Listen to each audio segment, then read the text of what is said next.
Ai, gente, olha que raiva. Com o meu cafezinho da manhã, delícia aqui. Mas a natureza me chama pra algo mais gostoso ainda do que comer, que é cagar. Deixa eu só tampar, porque tem uns gatos aqui meio ladrão. Eu vou colar esse negócio aqui atrás da porta. Porque nesse negócio, o negócio aqui cola, entendeu? Vou tentar mudar aqui a posição. Vamos ver como que vai ser. Se eu colasse aqui, ia ser perfeito, ó. Aqui não vai mostrar a Cuba. Aqui é o lugar mais perfeito. Fazer o seguinte. Como que vai faz? Não sei, gente. Peraí. E aqui? Aqui também vai, ó. Ai, meu Deus do céu, eu vou cagar na roupa. Hello. Cadê minha calcinha de vovó? O celular anda sozinho. Agora eu quero ver vocês não gostarem desse ângulo. Que me pega todinha. Sentadona. Sentadona. Lembrei de uma música. Sentadona, sentadona, sentadona. Mas quando eu sento, apaixona. Sentadona, sentadona, sentadona. Eu amo as músicas da Luísa. Amo. Tô muito fã. Ai, gente, eu não consigo, né? Não tomar remédio pra ansiedade. Eu não consigo mais ler livro. Conseguia na época da faculdade, meio na marra. Os professores exigiam que fizesse resenha. Depois comecei a achar a resenha pronta na internet, aí começou a me dar preguiça de ler livro. Mas mesmo assim, lembro de um livro que eu li. Que eu já tinha saído da faculdade, não tinha compromisso nenhum com a facul. E eu precisava ler um livro. Não precisava. Eu quis ler um livro.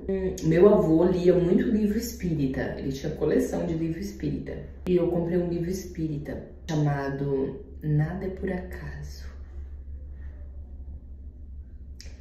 Que eu tava passando por questionamentos internos das minhas escolhas. E aí eu li esse livro. Foi muito bom pra mim. Me fez tirar coisas de julgamento, preconceito que eu mesma tinha com as coisas que eu fazia, sabe? E aí eu comecei a me dedicar melhor, ser mais produtiva no que eu tava fazendo. Larguei as amarras dos que a sociedade impõe e tal, porque, nossa, esse é um livro realmente bem bacana. Eu li 2 vezes. O Nada é por Acaso. Eu achei que eu não consegui ler nenhuma vez. Foi um livro caro, capa dura, que todo mundo tava super em alta, 5 linguagens do amor. E era uma época que eu queria muito me casar. Ai.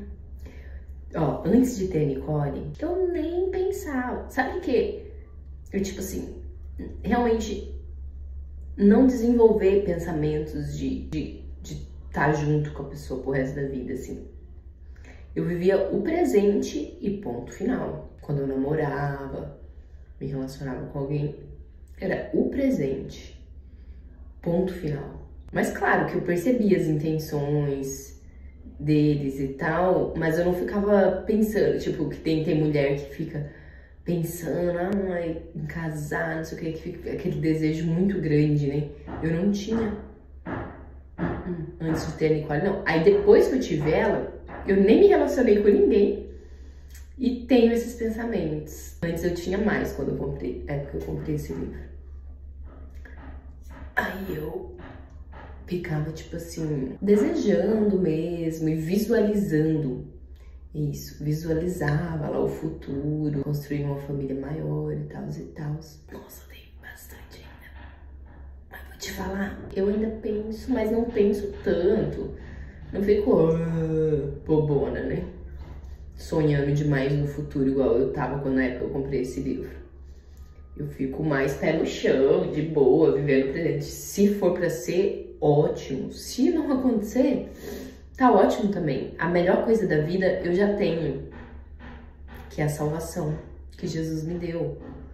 O melhor que eu posso desejar e sonhar, que uma pessoa pode desejar e sonhar na vida, é ser salvo para a eternidade, viver com o Pai que nos criou. E isso eu já tenho, porque Jesus me deu de graça. Então eu não fico martelando a minha cabeça com sonhos terrenos muito, sabe? Claro, eu tenho objetivos, mas também nada que me tire a paz, assim. Claro, quero muito, assim, se for pra acontecer de me casar, meu Deus, quero muito, muito, muito, muito casar. Eu já fico pensando naquilo, sabe? Pra poder fazer aquilo, porque eu não faço. aquilo. É raro eu fazer coisinhas e eu gosto muito.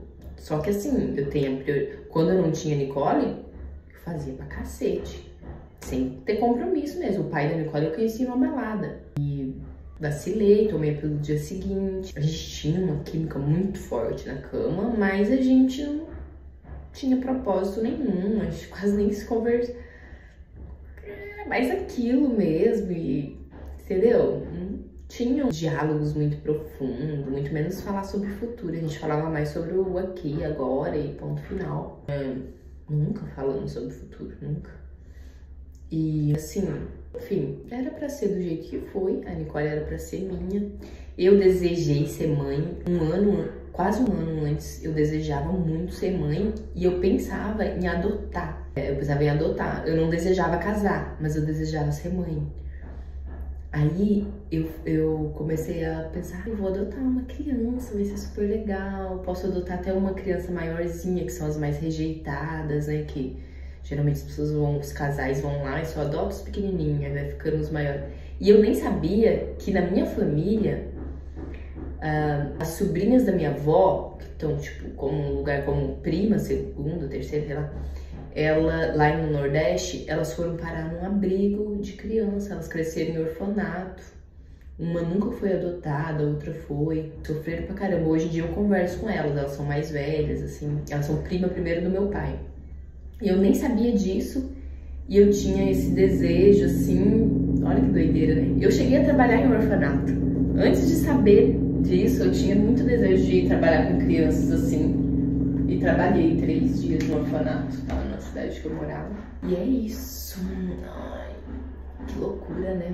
Aconteceu na minha família, de pessoas sofrerem o sofrimento que eu mais achava que dá galardão. Acho que ainda eu acho. Mas naquela época eu achava mais, pensava mais nessas coisas, que eu frequentava a igreja, né? E tem uma coisa que você ganha pelo seu esforço, que é o galardão, dependendo das obras que você faz na terra. E aí eu pensava, qual obra que dá mais galardão? E aí eu pensava nessas crianças abandonadas, que não tinha pai, nem mãe para cuidar deles. Ou tinha e os pais não conseguiam, né? Lá no abrigo tinha crianças que eles tomavam de pai drogado que não cuidava direito das crianças com ferida no corpo, sem nem tomar banho direito. É muito triste, assim. Eu vivi de perto. Tinha uma colega minha que fumava só maconha e era mãe solteira igual eu. Um dia ela fumou e apagou, disse que ela acordou com merda na parede. A criança tirou a fralda, esfregou a fralda na parede toda, assim, tava cheio de bosta o apartamento dela. Tipo, não dá. Essas coisas tiram muito... São coisas desnecessárias, né? Que mudam a forma como você raciocina e tal. Pra quê, né? Graças a Deus eu não preciso de droga, porque eu sou doida já naturalmente. Mas eu já experimentei já de tudo. Quase tudo, eu acho. Eu não gostava das bad depois que passava. Eu odiava. Não curto, não. Deus me livre. Já é difícil dominar a minha mente sã. Imagine dominar com aditivos entorpecentes. Misericórdia. Agora, cachaça, eu tipo viciei mesmo. Só que quando eu tava com abstinência, eu nem sabia que era abstinência. Eu fiquei com abstinência lá em Nova York, olha que chique. Quando eu fui fazer intercâmbio, tipo assim, eu morava em São Paulo, ia muito pra balada, muito de segunda a domingo, às vezes, nossa, sábado pra domingo, às vezes em 5 baladas numa noite. Eu ia muito pra balada. Aí, quando eu fui fazer intercâmbio em Nova York, eu fiquei em abstinência e eu nem sabia que era abstinência. Depois de anos que eu fui, tipo, sabe, analisar o meu passado e tal, eu percebi que aquilo era sintoma de abstinência. Eu chorava sem motivo, ficava irritada com o professor de inglês. Tinha um professor que era gayzinho, ele era muito engraçado, mas ele me dava falta às vezes só porque eu chegava 1 minuto atrasada, sabe? Eu ficava puta, daí eu falava, ganhei falta, aí saía, ia pro Central Park chorar, porque eu queria estudar, eu gostava de aprender, mas eu tava sensível, sabe? Era abstinência. Eu sofri abstinência num lugar chique. Minha decoração. Parece. Meu Deus do céu, quanta bosta. Acrescentando aqui sobre esse assunto, né, que a gente começou a falar, de drogas, de abstinência. Não vou falar muito forte, porque eu acabei de comer. Tá vendo? Me dá arroto, ataca o refluxo. Eu tenho que tratar isso, gente. Fazer exame, porque talvez eu precise de uma cirurgia. Já tem mais de um ano que eu tô com esses arrotos constantes. Talvez eu vou ter que fazer uma cirurgia do esôfago. Se for pra me fazer a cirurgia, eu já quero colocar silicone, né? Ai, mas eu morro de medo de tudo. Não quero fazer cirurgia, não. Ai, meu Deus. Só se for muito, assim, necessário, daí tudo bem, mas... correr atrás, né, fazer o exame, tudo certinho, pra ver o grau, que é muito desconfortável ficar rotando o tempo inteiro. Enfim, gente, eu tava refletindo aqui. Eu acho que eu nunca viciei em drogas. Os meus irmãos viciaram, os dois. Só que eles experimentaram muito cedo. Eles moravam com os meus pais ainda, não tinha uma cabeça feita, né? Eu, quando eu experimentei a primeira vez, eu já tinha a minha cabeça feita. Eu já era independente já há bastante tempo. Já via quantas coisas ruins gerava o fato dos meus irmãos. Já via quantas coisas ruins gerava o fato dos meus irmãos usarem droga, né? Então eu já tinha aquela... tipo assim, foi difícil a primeira vez que eu experimentei. Foi, claro, sempre é amigo, né, que oferece. Era uma amiga que usava. Primeiro que eu experimentei foi êxtase, balo, né? Aí acabei... caindo. Mas assim, não viciei. Ela era viciada, porque ela comprava, o traficante ia lá na casa, a gente era vizinha, a gente alugou propositalmente dois apartamentinhos iguaizinhos, um do ladinho do outro, que a gente morou junto num lugar lá, né, de passageiro, e a gente ficou muito amiga. Hoje ela é fisiculturista, bem famosa, ela quase ganhou, na verdade, ela ficou no pódio, ficou em segundo lugar, mas ela queria ficar em primeiro. Ela tá muito porreta no que ela tá fazendo hoje em dia. Essa minha amiga, né? E foi ela que me ofereceu droga, primeira vez, que destravou. Antes já tinha uma amiga que usava, mas ela não chegou a me oferecer. E eu brigava com ela porque ela usava, lá em Curitiba. E aí, depois eu virei amiga dessa outra, a outra foi embora pra outro lugar. Daí, quando ela voltou a visitar, ela, não acredito, você... usando êxtase. E eu tava. Mas assim, era bem pouquinho. Eu pegava uma, dividia em 4. Eu tentava, tipo assim, controlar. E aí uma vez, ela falou assim, vamos comprar. Se comprar 10 cada um, ele faz um descontão. Compra 10. Daí eu falei, tá. Aí ele levou lá. E aí aquilo lá ficou guardado na minha bolsa. Eu não usava. Era muito raro eu pegar um pedacinho, assim. Ela não, ela usava todo dia. E aí eu peguei e deixei num negocinho de tic-tac. Aí uma vez eu tive que viajar a trabalho, e era uma viagem meio de última hora assim, tava indo pro aeroporto, e eu lembrei daquilo dentro da minha bolsa. Eu falei, meu Deus, com tanta bala aqui desse negocinho, será que eles vão achar que eu sou traficante? Tirei aquele descarte, falei, onde que eu vou jogar? No desespero, eu deixei dentro do negócio do carro do Uber. Depois eu me arrependi, que eu pensei, meu Jesus, imagine se uma criança entra e acha aquilo lá num negocinho de tic-tac. Ai, não quero nem pensar o que aconteceu. Tomara que o Uber tenha achado e jogado fora. Mas enfim, gente, o fato é que eu nunca viciei de verdade em drogas, porque eu acho que eu sempre prezei muito pela liberdade. Liberdade sempre foi algo, assim, um objetivo de vida, assim, pra mim, de verdade. Porque eu não tinha liberdade com os meus pais, na casa dos meus pais, né? Então eu sempre quis crescer logo, ser independente. Na verdade, até pequenininha eu já arrumei minhas coisas pra ir embora de casa, porque eu queria liberdade. Mas aí eu percebi que não dava, né? Vai dormir aonde? No banco da praça? Não dá, né? Vai comer o quê? Minha mãe uma vez falou pra mim, ela viu arrumando a bolsa pra ir embora, ela falou. Aí eu meio que caí na real, falei, ah tá, é verdade. E aí eu ficava querendo crescer logo pra poder ir embora, né? Mas aí eu fiz faculdade primeiro e depois fui embora com 21 anos.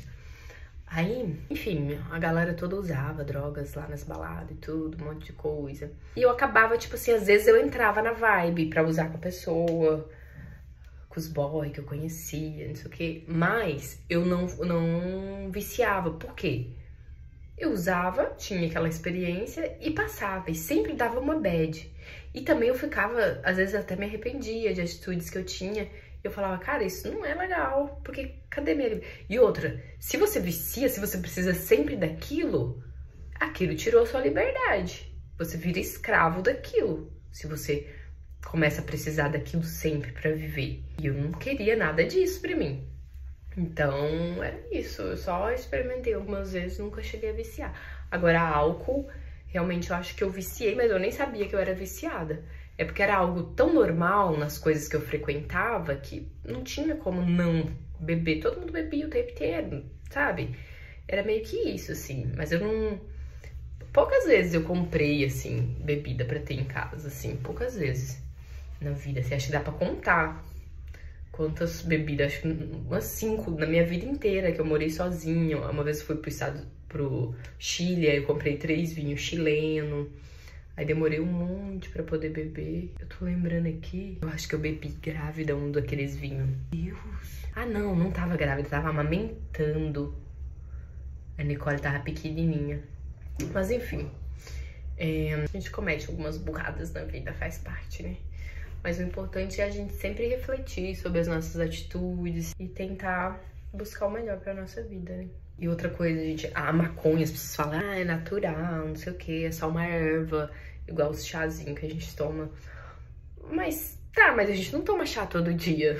De vez em quando a gente toma chá, não é verdade? Então, se é algo que faz você viciar, é algo que tira sua liberdade. E outra coisa, já tem vários estudos científicos que fumar maconha às vezes faz ter doenças que você não tinha no cérebro. Por exemplo, tem uma amiga minha, até que ela parou de seguir um cara bem famoso que usa maconha, porque ela odeia maconha porque ela foi casada com um cara. A maconha destruiu o casamento dela. Ela foi casada com um cara que era normal, super inteligente, passava em concurso público e tal. Inclusive, ela conheceu ele no Banco do Brasil, quando ela trabalhava e tal, porque ele era concursado. Depois, quando ele estava casado, ele passou também. Mas ele nunca parou de fumar. Aí, desencadeou uma doença nele, esquizofrenia. Ele tinha predisposição, mas ninguém sabia. E também, tipo assim, ninguém sabia que o fato dele usar ia desenvolver isso. E desenvolveu, os médicos falam que a esquizofrenia dele é por causa do uso excessivo de maconha, entendeu? É complicado essa coisa de drogas, viu? Nossa, e eu ia me maquiar, olha, eu conversei tudo o vídeo inteiro com a cara limpa com vocês. Que vergonha! Agora eu vou me maquiar pra trabalhar. Tipo assim, eu quero que a minha filha use, seja bêbada, igual eu era bêbada nas baladas e tal. Não, então pra que eu vou ficar fazendo isso? Eu acho que eu parei com tudo isso meio que inconscientemente, exatamente... Uma que eu não sinto mais tanta vontade, que eu acho mais gostoso estar com ela. Eu acho mais gostoso estar com ela do que estar embalada, em coisa e tal. E é isso. Não faz mais sentido, entende? Balada, BBD, essas coisas não faz mais sentido. Eu tenho uma filha, minha filha vai ter um futuro, minha filha terá filhos, sabe? Não faz mais sentido pra mim. Eu boto prioridade na minha vida, ela e ponto, acabou. Não vou mais, não saio, não faço bagunça nenhuma. Não, porque um pouco eu sinto saudade, sim. Mas é mais da socialização que eu sinto saudade, sabe? Aí de vez em quando vem uma amiga aqui em casa, a gente conversa pra caramba, sem beber, sem nenhuma doideira. E preenche, sabe, esse vazio que ficou pós-abstinência. E tá tudo bem. De vez em quando não, às vezes demora, né? E quando não tem amiga também pra conversar, tem Deus pra você conversar em oração, né? Não é algo assim... Claro, na Bíblia fala que a gente tem que viver em comunhão. Mas ultimamente eu vivo em comunhão com a minha filha, porque o mesmo Espírito Santo que habita em mim, habita nela. Eu vivo em comunhão com a minha família, com as pessoas que eu tenho que conviver, assim, no dia a dia, obrigatoriamente. E não preciso de uma balada e nem de igreja pra estar em comunhão com ninguém. Mas eu gosto de igreja, sabe? Algumas. Não todas. Tem umas que dá um tédio, né? Dá vontade de ir embora logo. Aí ultimamente eu vou de vez em quando na igreja do meu pai, que o culto lá é só 1 hora. Quando você vê, acabou, assim. Mas mesmo assim, eu não consigo ficar ligada, prestando atenção. Muita coisa repetitiva, muita coisa que também é focada no velho pacto, não na graça. Então também não faz sentido, então eu acabo nem indo. Agora, quando é a igreja na graça mesmo, aí me pega. Que nem a Luz da Vida lá em Balneário Camboriú. Nossa, eu amava ir naquela igreja. Porque a palavra que era ministrada, só o Apocalipse, que eles têm um discernimento diferente do meu. Mas o resto da Bíblia, assim, eu cresci muito na fé lá. A fé que eu tenho hoje foi graças a ter frequentado quase 4 anos a Igreja Luz da Vida lá em Balneário Camboriú. Ah, eu não quero fazer maquiagem, não. Tá bom. Só uma basezinha, que essa base é meio protetora também. Ia passar um rímelzinho, mas tô gata assim. Beijo, vou trabalhar. Oi. Mamãe chegou fazendo um carinho.